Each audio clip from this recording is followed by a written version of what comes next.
Very good. All right. Well, thank you everybody from all over for attending.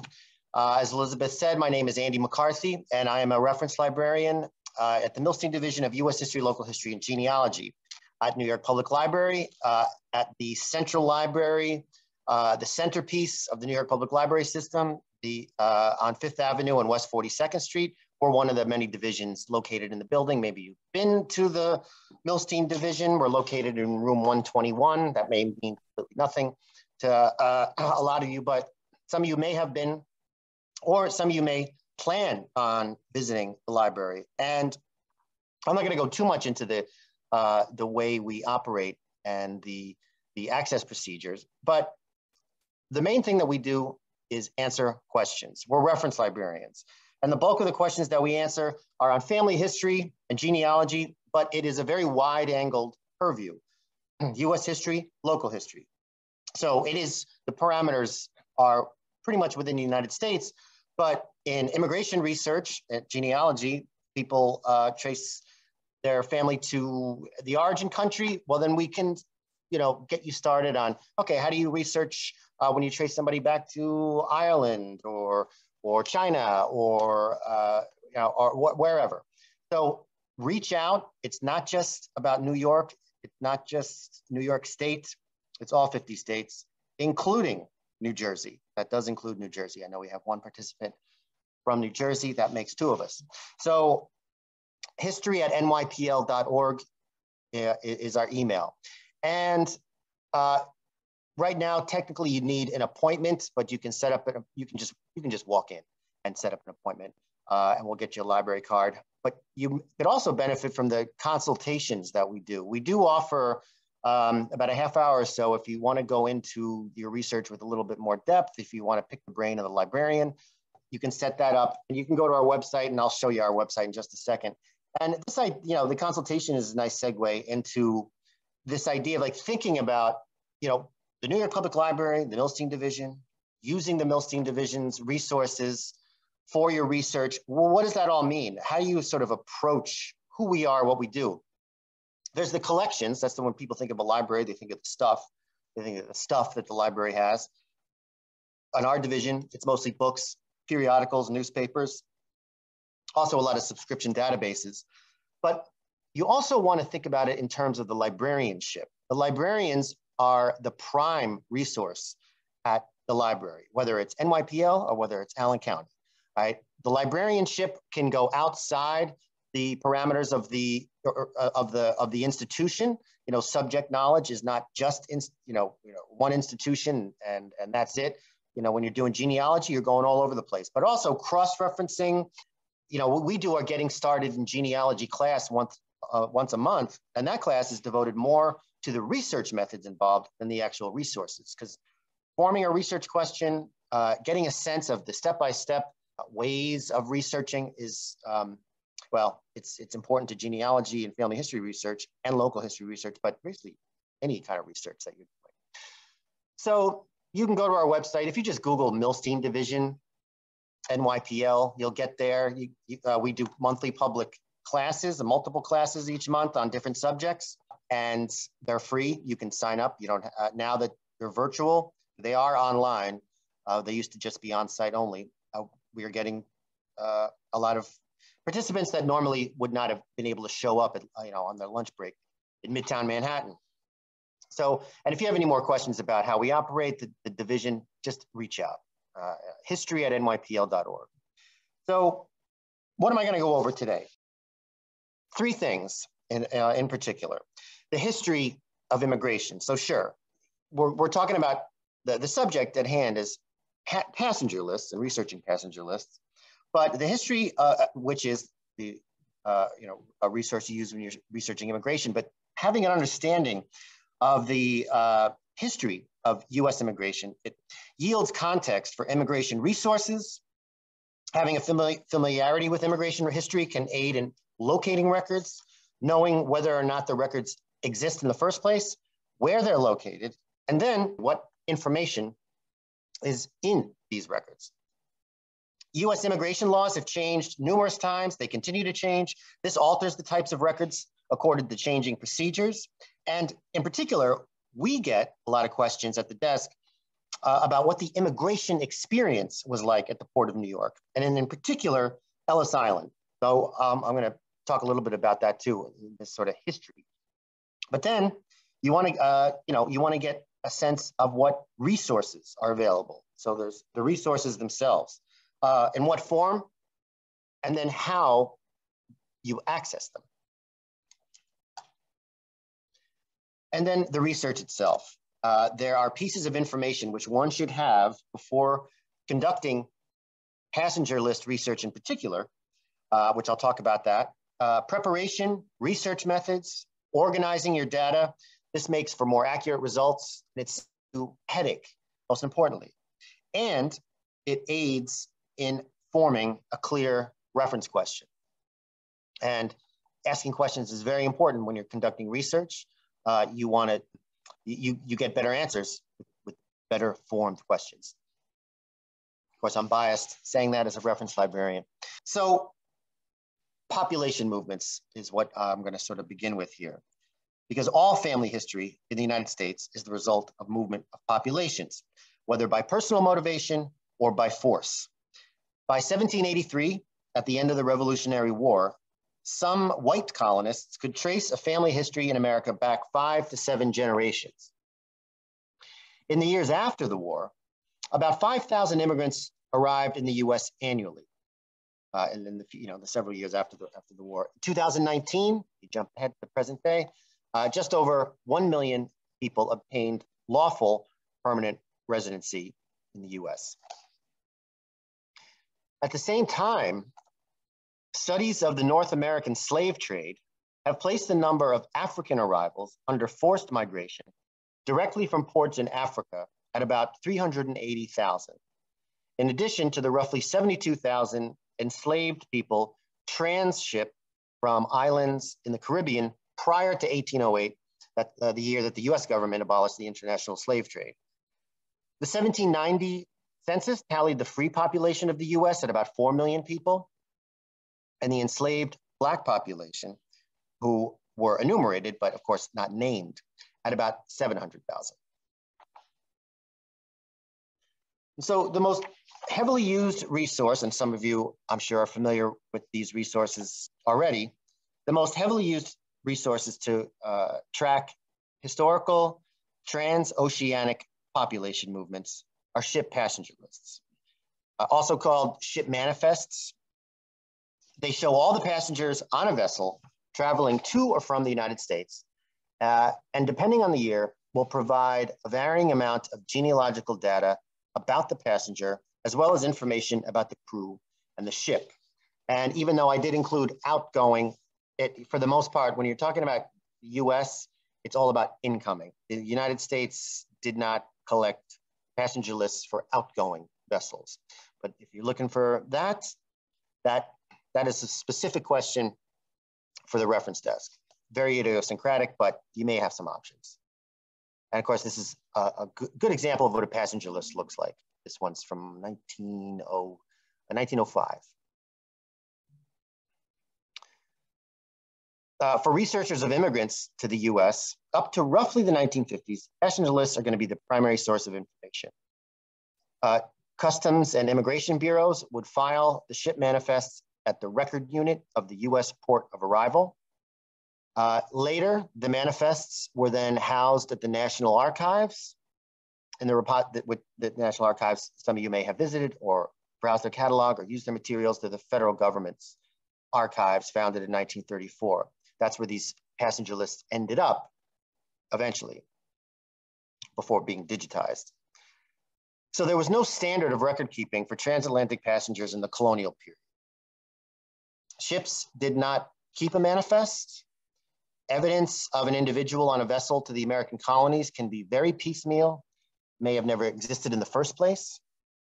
Much more difficult is the process of tracing an ancestor shipped to the colonies or the early coastal states and sold into slavery. Slave ships did not record names of human cargo. Passenger list records are accessible today because of the increasing provisions for the safety of passengers making the transatlantic crossing in what had been routinely squalid and harmful conditions on the ship, and subsequently as a result of federal laws seeking to monitor incoming resident seekers in the U.S. as immigration drastically increased over the decades, 19th turn of the 20th century. So these immigration laws were first instituted in 1820 with the Steerage Act, a benchmark immigration law that required ship captains to keep official passenger lists of vessels sailing to U.S. ports. The lists would then periodically be furnished to the U.S. Secretary of State, even though the ports were operated at the time, originally by the states, not the federal government. And this was the first law to regulate passenger vessels and monitor individuals arriving in the country. It was marginally enforced at the time. There was no federal action, state by state.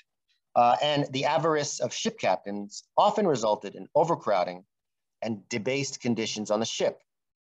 In 1840, Congress passed a series of new laws that regulated the tonnage to passenger ratios in order to control the number of people that were allowed on board.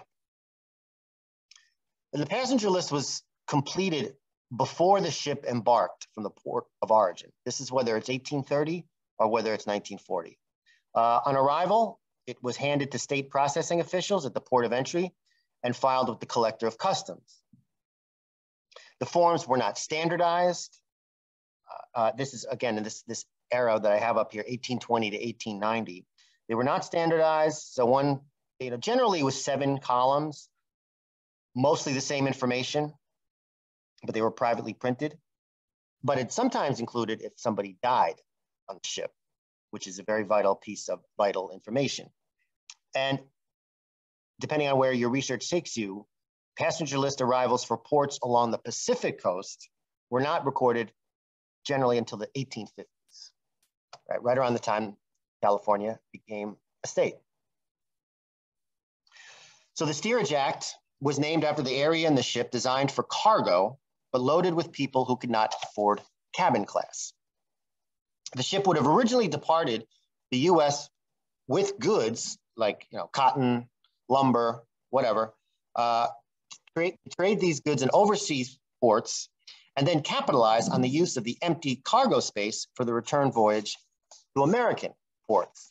And so that, back before the Steerage Act and even during ships, captains, depending on their personality, would shove as many people as they could down there. And here's a picture of the Steerage Class. Also, a lot of these images I pulled from NYPL's digital collections, by the way. If you Googled NYPL digital collections, you would get basically the database for all the materials that the library has digitized. And we have a lot of images related to immigration and Castle Garden and Ellis Island, which I'm going to talk about in just a minute. So the other thing that somewhat, a question that we get sometimes is whether the passenger lists only listed people intending to immigrate. Generally, no. They were not exclusive to just aliens intending to immigrate or passengers in the steerage class. They essentially, record, if anyone traveled and was traveling into the United States, you should be able to find them on a passenger list. And here's an example. There's a column where everyone's born in the United States, and there's a column for where they're located on the ship, and they're all in cabin class. So Castle Garden, of course, I was just talking about how many images we have of Castle Garden, and here I used Google Maps. Well, I wanted to get folks a sense of where these locales actually existed in the Port of New York. So what's Castle Garden? It's the first immigration processing station in the United States. Located in New York Harbor, it was a former fort during the War of 1812. It was converted into an amusement hall and public resort in the 1820s, and it's located at the southwest edge of Battery Park. Some of you say, well, what the heck? I've never been to Manhattan. It's the very bottom tip of the island, which is where the Port of New York begins, upper and lower New York Bay.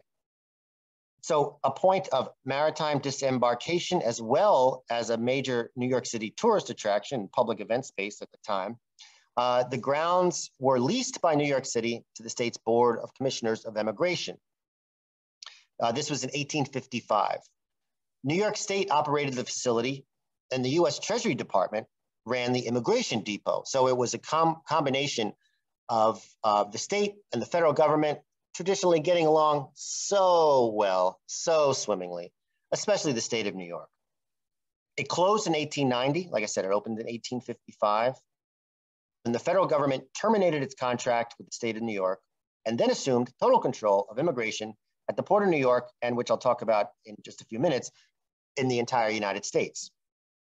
In the 35 years Castle Garden operated, about 8.2 million passengers crossed the depot threshold, comprising about 75% of the total passenger traffic to the US. So, one of the reasons, and you see how, Castle Garden was actually on the island, whereas Ellis Island, right, it's an island, practically part of New Jersey. Then you can see where the Statue of Liberty is located. If you visited and take the ferry to the Statue of Liberty or the ferry to Staten Island, that goes past the Mother of Exiles, some of this might be familiar. And then east of there is Indiana. And I guess to a lot of New Yorkers, everything east of the Hudson River might as well be Indiana, right? So moving along, what was it like, the experience of Castle Garden?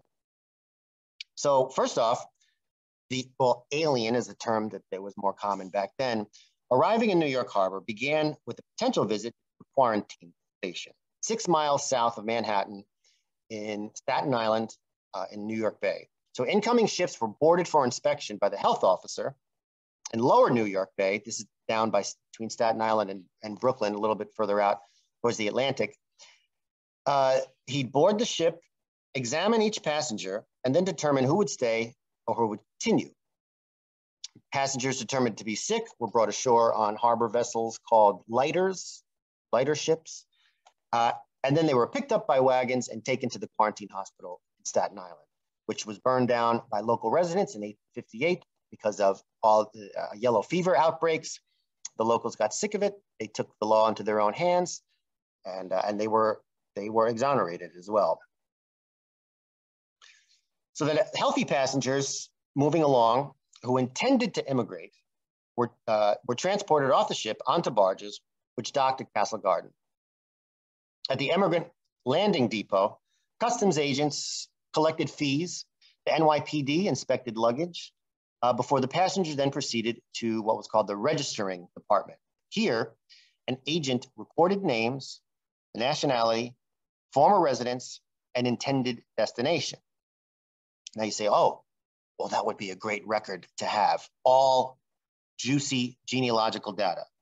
These records created by Castle Garden don't exist anymore. They were lost. I don't have the details of the story, but that is something, if you had questions about, you could ask, but those records generated by Castle Garden don't exist anymore, and they're not available. And things were different at Ellis Island, which I'll talk about as we go. So before the establishment of Castle Garden, where people just essentially got off the ship, the exploitation and victimization of newly arrived immigrants was a thriving industry at the port areas where incoming passengers disembarked. No protection had existed for newcomers. Back then, New York City barely had a police department. Essentially didn't have a police department. It was 1830s, 20s, 30s, 40s.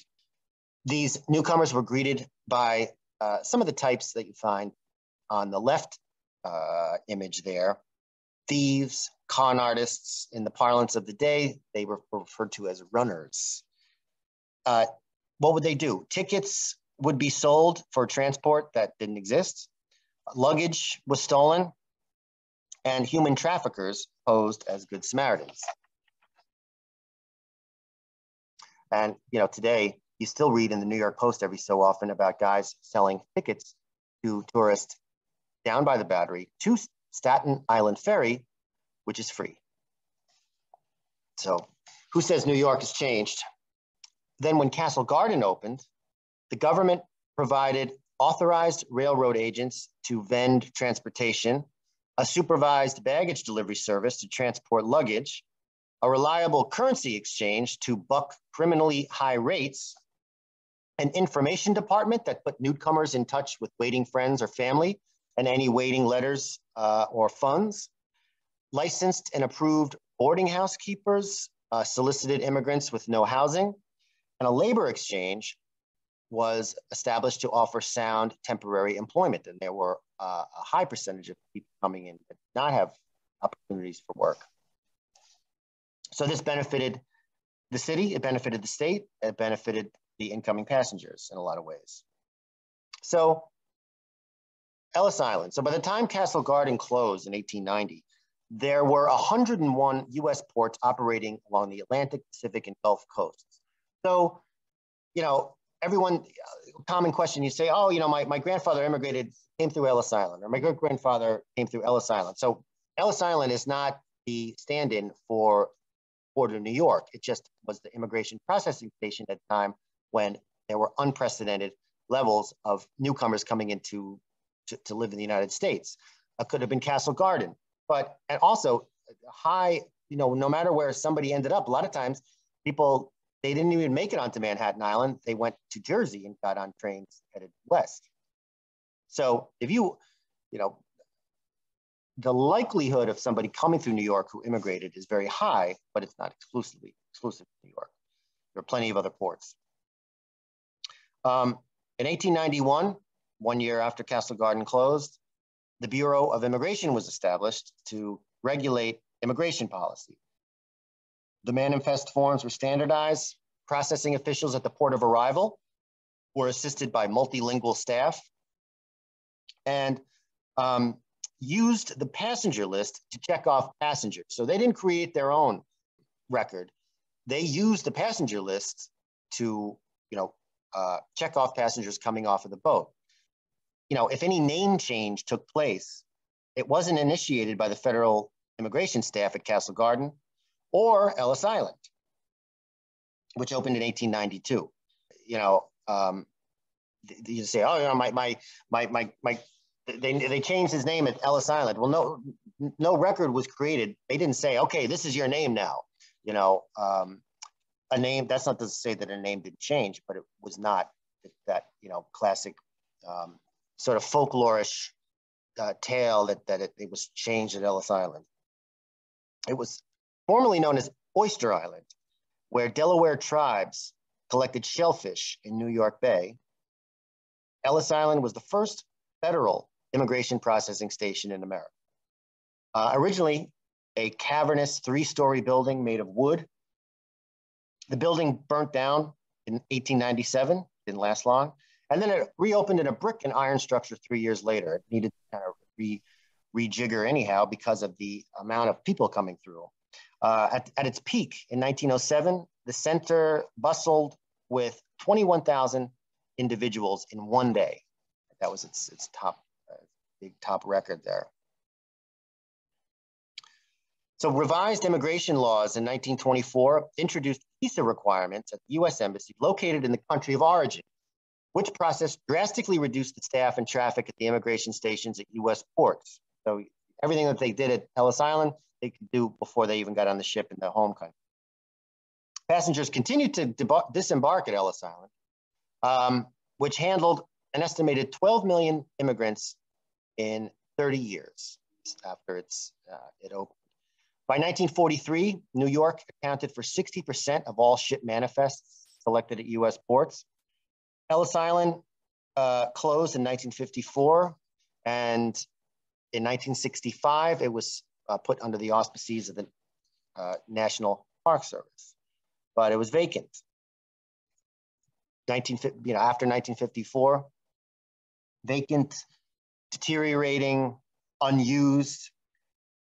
It was occupied in the 1970s by a group of Native American activists as a locale to assemble and to demonstrate. Right? They could just, no one was monitoring, so you get in a paddle boat, paddle out there. And likewise, in the 1960s, it was the site of an African American rehabilitation center for recovering addicts, ex-convicts, and recipients of social service benefits. They just showed up and set up shop. for a short while. And it wasn't opened up to the visiting public until 1990. Of course, it was a big centerpiece. Well, I guess maybe more the Statue of Liberty during the bicentennial in 1976, where New York Harbor was jam-packed with tourist attractions and ships and celebrities, and King Kong the next year, 1977 King Kong. So when the federal government took control of immigration policy, the number of the columns of personal information on the passenger lists skyrocketed from 5, 7 to 29. Aliens were asked how much money they carried, what's the address of their relatives or contacts in the US, what is the locale information of where they came from, meaning the local, at the smaller, town level of where they're from, a very difficult piece of information to determine. They were asked if they were a polygamist, if they were an anarchist. If anyone has gathered passenger lists from the 1910s and 20s, they're 2 pages. There's a lot of information on them. They are chock full of the kind of data that you collect when you're doing genealogy research.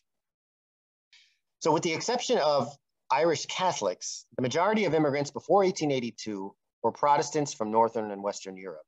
By 1907, 3 out of 4 immigrants were Catholics and Jews from Southern and Eastern Europe. Now this shift then resulted in quota restrictions in the 1924 Immigration Act, which was passed to target specific nationalities. So the number of newcomers from Southern and Eastern Europe nations allowed into the US was now limited to 2% of the total number of people from those countries listed in the 1890 census. So basically, if 1 million individuals were listed in the 1890 census as born in Italy, then only 20,000 Italians would be allowed entry into the US annually after 1924. That was the calculation that they came up with. So eventually, by the 30s, there were more departures from the US than arrivals. Quota laws, World War II, Japanese internment camps, the suppression of ethnicities of wartime enemies, all contributed as factors to the continued decrease in immigration to the US. That changed in 1965 with the laws instituted under Lyndon Johnson, which I'm not going to get into here, but 1965 is a real benchmark year. You'll see on the handout, I would say look at page 2 of the handout for those numbers. A couple of things about Transatlantic Passage. How long did this take, depending on what ship? Well, here are some numbers. You were in a sailing vessel way back in the day. It took about 4 to 12 weeks. It depended on the currents. It depended on the tonnage. Depended on winds. Depended on a lot of things. Right? How well the ship was made. An average trip, 7 to 8 weeks. So a steamship throughout the 19th century, it could take an average of 2 to 3 weeks, right? A little better, to cross the Atlantic. I'm just talking about the Atlantic here. Of course, by World War I, the voyage took 1 week. By the 1920s, the passage numbered 5 days, average, on a steamship. And steamships were common by the 1860s and 1870s. So when you're approaching the resources in this type of research, because that was the historical overview, you can think about it in terms of the colonial period and post-1820. There's these 2 date ranges, right? 1500s, when St. Augustine was found in Florida, the first continually inhabited city in the US, they say in the history books, up to when the Steerage Act was passed. And there's your, that's one way of thinking about it. You say, well, I know they immigrated in 1790. Well, then your research pursuits are going to be much different than if they immigrated after 1820. So you're already thinking about it differently. And finding passenger lists in these date ranges, or just in general, there's 3 types of resources that you're going to end up using. One are databases, collections of digitized passenger lists made searchable in a subscription database or one that's free online. Print indexes. So, what's a print index? These are bound volumes of ship list information. I'm going to go into this with a little more detail. Bound volumes of ship list information arranged by subject and arranged by date range. And then you say, why is this guy even bothering, wasting our time? He's only got an hour. He's going to talk about microfilm. Well, not really, but microfilm is the third type of format that you may end up having to access. But it's also interesting just to kind of get a sense of how people did it before the internet, when these things were not arranged intuitively. Well, maybe a little bit intuitively, but they were not alphabetical. There was a lot of things you needed to know before you even got to the microfilm. But everything that is digitized from the microfilm, not the actual manifest itself. So I'm sure now where do you find, what databases am I talking about? Well, there's two I'm going to mention. Ancestry, which I'm sure most participants is familiar with, even if you're just watching Jeopardy and seeing Ancestry commercials, or you watched who do you think you are, or and they show Bryan Cranston or somebody using the Ancestry database. But this is the Earth Mother of genealogy databases. It's by subscription, but most library locations all library locations at NYPL, you can access it, and you can check with your local library if they have a subscription. There's at least 100 passenger and crew lists that Ancestry makes available for multiple ports in the US and many overseas, like the UK. And the UK are incoming and outgoing passenger lists. When you're approaching a database to keyword search, sure, it's good to have a name, but I'm going to talk about this at the end, the types of data you need when you're approaching these resources. But you want a date range, the name of the ship, the port of arrival, things like that. So Ancestry, by subscription, but some of you probably have a subscription. And then you have, some of you might be familiar with this site, Steve Morse One Step. This is free. This is a free site. And there's a gonzo amount of stuff, genealogical materials accessible or searchable through Steve Morse. He's this retired West Coast academic who created, he's this real brainiac, algorithm brainiac. He created search forms based on algorithms that yielded enhanced search options from the Ellis Island passenger list database and passenger list databases on Ancestry and Family Search. So Family Search is like I'm not going to go into it now, but Family Search, some of you are probably aware of. It's a free genealogy database, familysearch.org. It's like the free version of Ancestry. There's tons of things on there. It's just not as well indexed, digitally indexed as Ancestry. So Steve Morse went in, and he's not making the passenger list itself available. He's just enhancing the searchability of the resources digitized at these other databases. Don't ask me how. That's why I'm a reference librarian. I'm not in Silicon Valley. But and he does some public presentations every so often. So he had found a lot of problems originally. The Ellis Island was had a database years ago that there were it was really kind of funky, and he went in and altered the search engine. There's two types. Now this is just Ellis Island in particular, but there's a bunch of ports on there: Baltimore, New Orleans. He's got the gold form, which is just this specific date range, 1892 to 1924, which, now, I'm sure everyone's taking copious notes, why those dates were picked, given the first section of this presentation.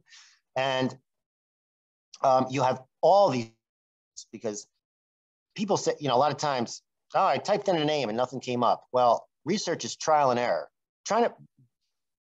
Picking a place to have lunch is trial and error. So research, even more so. You got to try all different kinds of combinations when you're searching these advanced search forms, and he gives you more opportunities. And then there's the white form, which expands it a little bit, the manifests that are available. So I'm just showing you one example, essentially, on the Steve Morse site that's free, and it's a good way of trying to find something that when you can't find it in Ancestry, you can't find it in Family Search. We say, I know that they're there. Try Steve Morse. Now, when you can't find something, because you say, well, I tried Ancestry, I tried here, keep in mind that there are all kinds of digital indexing errors that occur when people are typing in this information so that it comes up as a keyword searchable search term. But then there's passenger lists that look like this. Now, how do you digitally index this? How do you even read it on a microfilm machine, right? Barely.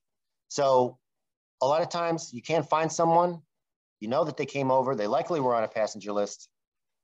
It turns out it looks like this, you know, something to keep in mind. But also that's not to say give up, you know, because there's no brick wall is an illusion. It's like the Matrix. It looks like it's there, but there are powers to just walk right through. Print indexes. So, the passenger list resources for U.S. ports in the databases are generally obtained from the collections of the National Archives, because, as I said, the passenger lists were collected in one place in the 30s at the National Archives from the different ports around the country. They microfilmed them, and then they pretty much got rid of them. But that's the stuff that the databases that I was talking about, the 1820 and on, those are the passenger lists at the National Archives. Print indexes, however, the material in these might be derived from numerous additional sources: genealogy periodicals, early naturalizations, archival and manuscript collections. But print indexes, they often are a useful alternative source for passenger list info in the colonial period, when proof of passage can be impossible to determine, and might be found in a bunch of different types of possible resources. So when you are trying to look for a print index or determine whether one exists in the first place, it helps to have this additional data, like the port of arrival, the port of departure, the nationality or the ethnicity of the passenger, the date range of travel. This is where reaching out to a librarian can really be helpful, because we're more familiar with browsing the catalog, getting a sense of what's available, maybe a periodical that was published with a list. This is researchers, amateurs, genealogists, whoever kind of like went through these resources, picked out names, arranged them in a certain way as an alternative proof of passage into the U.S. essentially. And here are some examples of how they're arranged. Just a general by name, port of arrival, a date range, nationality, religion, chiefly Judeo-Christian, the ones that are arranged by religion, just like the ones by nationality are usually chiefly Western European. But of course, these patterns result from shifting immigration laws that were in effect in the US throughout the 19th and early 20th century, targeting ethnic groups, numerous ethnic groups. The 1924 National Origins Act that was designed, I mentioned a little bit earlier about targeting the arrival of Central and Eastern European Jews in particular. Most severely targeted were Asian nations, beginning with the Chinese in the 1880s and then the Japanese in the first half of the 20th century. It's something to keep in mind if you're unable to find a print index. The microfilm, it's just good to be aware of the original format. And of course, I have this image down here. That's down on the right. That's sort of the visual metaphor for of what a researcher or patron looks like once they've dealt with the microfilm collections. But without knowing the date of arrival or by the name of the vessel, before these things were digitized, it was impossible to access the passenger list. They were useless. During the 30s, the Works Progress Administration began an indexing project of incoming passenger list, numerous US ports. It was left unfinished, but it was microfilm. And then this was really the first point of entry for the National Archives collection of US ship manifests, right? The good old WPA. And NYPL has a bunch, you know, New York, Baltimore, Boston. This is an index to passenger lists, you know, not as you don't really need them as much anymore because of the digital databases, but still, you never know. I've definitely referred people that have sought out microfilm, and are basically our collections are the same. They're just copies of what's at the National Archives. So going into ending it here with research, I'll present 3 common questions that we get related to passenger lists, and then how we answer them, and things to keep in mind when you ask a question, and that maybe, you know, that you start asking yourself questions and then you can answer them yourself. We're not saying, you know, do that instead of, you know, asking the librarian. We want you to ask us, but we also want to convey this sense of research method. So what's the date my ancestor arrived? Okay, classic question, great genealogy question, and a very substantive one. Well, how do you approach this? How do you find out when somebody came into the US? Well, you're eventually going to want to look at the passenger list because there's going to be a lot of information on there.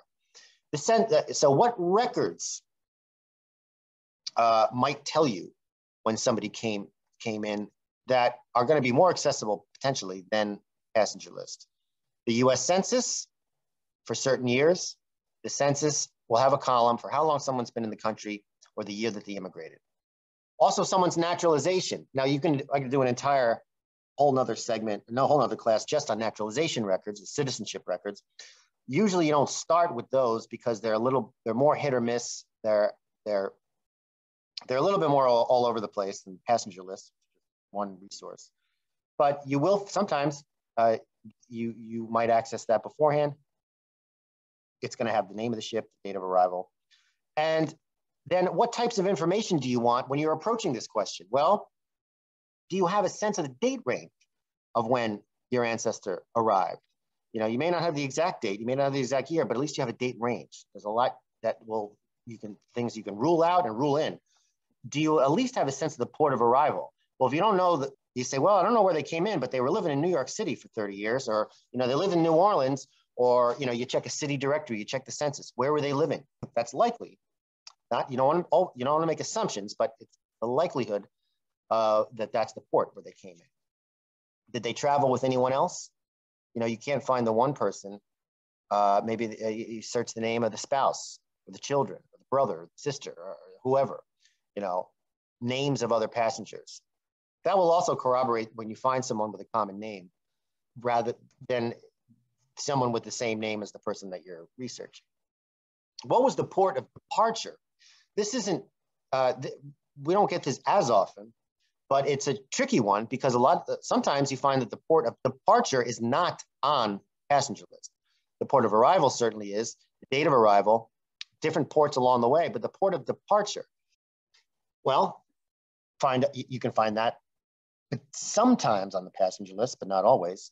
If you don't find it on the passenger list, newspapers. I'm going to just briefly end on newspapers, but the newspapers in the 19th, even mid 20th century, covered the maritime harbor traffic like it was gossip on page 6 of the New York Post. And they will have information about when it cleared customs, the port that it departed from. And again, so these are the resources. And then what information do you want to make sure you have first before you start to pursue this question?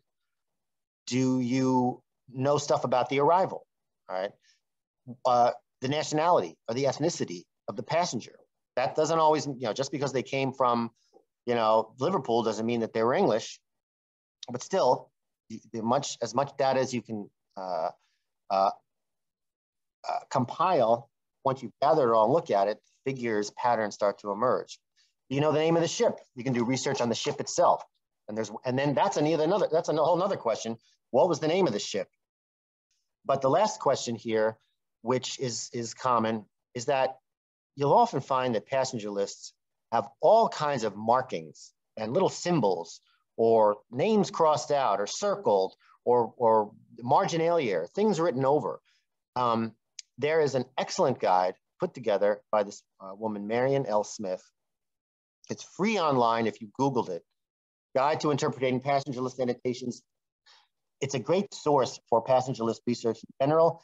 She really goes in depth with a lot of, what does this marking mean? What is, and stuff that you're not going to find a lot of other places, but of course she was the historian at the U.S. Immigration and Naturalization Service.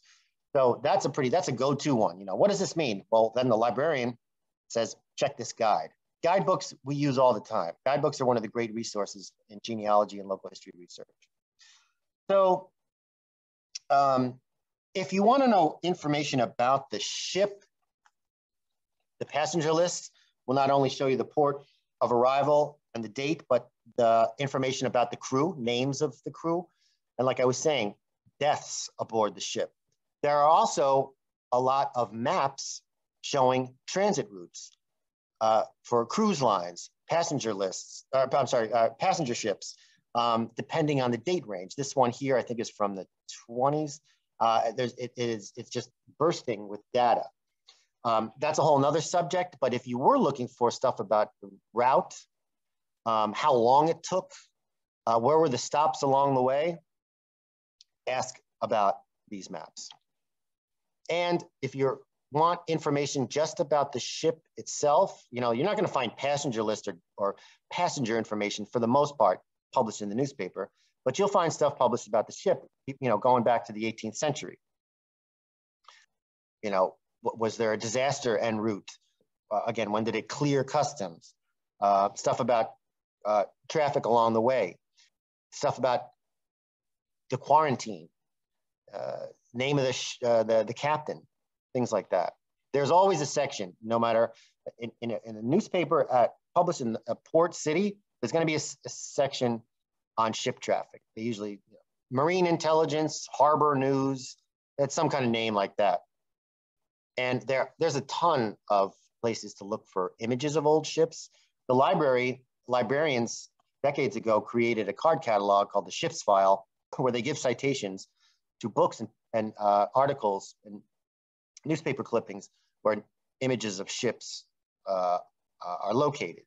But there's a ton online. That Steve Morse One Step has a lot of resources for searching images of ships. Of course, you got to know the name of the ship. A lot of ships had different, they had the same name, but they were in different eras. We just got a really interesting one the other day about this ship, the Pacific Princess, about her passage in 2001. And so I said, I'll take this one. This could be interesting. How do you research, information about a ship, just from 20 years ago? Turned out that the Pacific Princess, and this was corroborated by several sources, was the ship used in the Love Boat television show. You see what kind of exciting, highly consequential questions and answers that we get here at the Milstein division. It's got to be one of the greatest opening TV theme songs of all time. NYPL dictions, which I mentioned earlier, check there too for images of ships. So at this point, I'm going to, it looks like we got about 10 minutes left or so. I'll open it up to any questions. If you have questions about the slides, about, anything related to the presentation, here itself. I'm sure everyone is on their own research path, and those kinds of questions are much better served by emailing us, history@nypl.org. Because what is relevant to one person is going to be completely irrelevant to somebody else. But I'm happy to answer questions at the end of the class here.